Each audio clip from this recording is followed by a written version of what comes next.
तर नमस्कार मंडळी दादा आले ते एकदा आपले कुठून औषध घेतलं होतं तुम्ही? मी भोकरदन.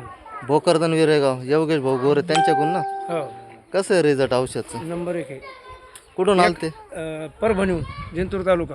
परभणीहून. हो, आता कोणाला घ्यायला आले? आता मला घेतलं, माझ्या भावाला, पुन्हा घरी 2-3 लोकांना घेतलं आम्ही. फरक आहे का पण औषध? नंबर 1 फरक आहे.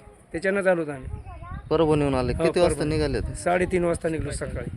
नाही, आपण देतोय का औषध डुप्लिकेट आहे का चांगलं नाही आहे नाही, चांगलं वाटलं म्हणून चालू होतं आम्ही. बुवा? एवढ्या लांबून आले तर हो. 3:30ला निघाले हो होते ना. म्हणे. ते विरेगाव भोकरदनला पण आपलंच औषध आहे, तिथं काय फ्रॉड वगैरे नाही हो, होते. तिथंच घेतलं होतं आम्ही. फक्त एवढं का 100-200 रुपये जास्त घेतात हा. ते याय जायचे. औषध चांगलं आहे ना, काय एक अडचण नंबर आहे. परत साईड इफेक्ट एक वगैरे? नंबर, काहीच नाही. एका पुडीमध्येच फरक पडला मला. आता तू यांनी तर 2 लाख रुपये घातले म्हणे. हो हो. 2 लाखाच्या वर गेले माझे. नांदेडला ऑपरेशन केलं. 2 लाख रुपये गेले माझे जवळपास. 2 लाखाच्या वर पैसे गेले. हा का? आता बघू ना, आता तुमचे 2 लाख भारी का माझे 1200 भारी? हो. हा हो. चालते. ठीक आहे.